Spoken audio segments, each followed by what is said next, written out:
welcome to this post-game press conference of the 2024 NCAA Division III Men's Lacrosse Tournament.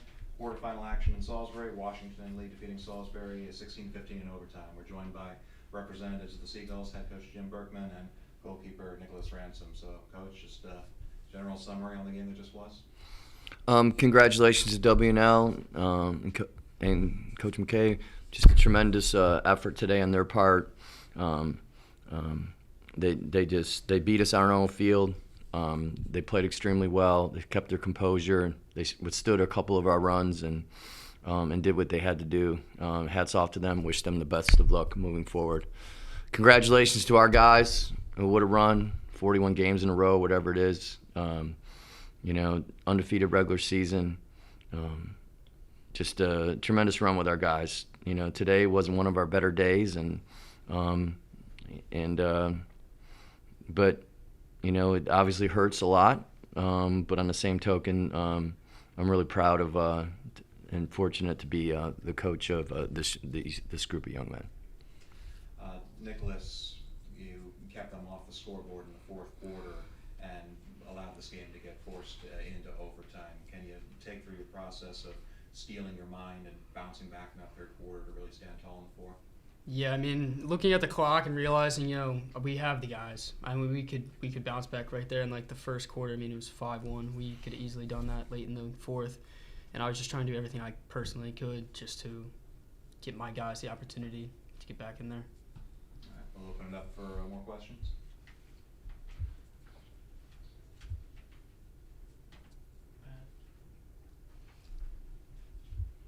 Coach, obviously their face-off guy was a freshman, had an impressive game, 20 of 33 from the face-off X.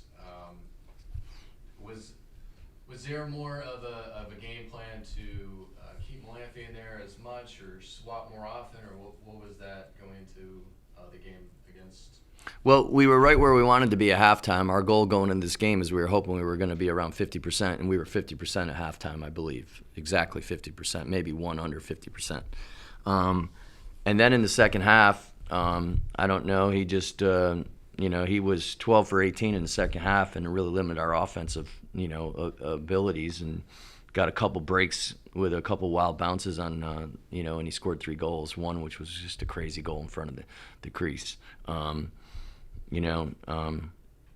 We obviously knew he was very, very good based on his statistics and everything. And we were where we wanted to be at halftime. And then in the last few faceoffs, we went to a couple pulls on the wing, and we got 1 or 2 late.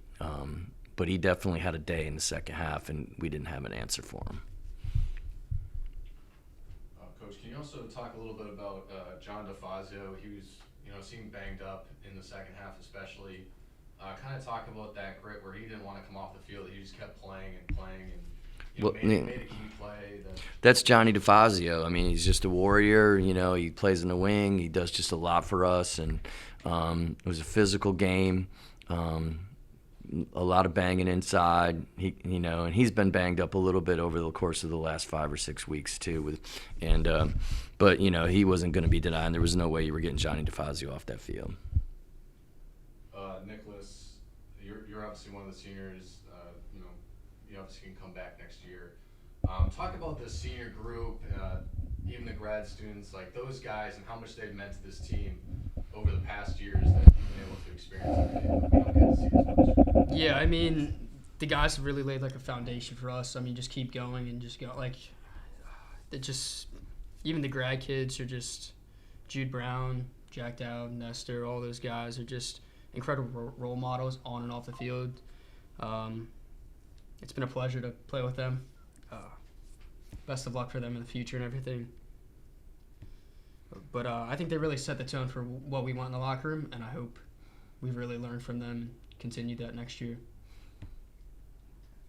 Coach, just one last one. It's been an emotional year for you, but in the fall and October you got to go to practice and experience normalcy with this group right here. What does this group mean to you? How are you going to remember your men's lacrosse team in 2024? Well, I mean, just a group of guys. I mean, we worked real hard. We had great leadership. I mean, they set the tone every day. I mean, it was an easy group to coach. They played real hard. They played together.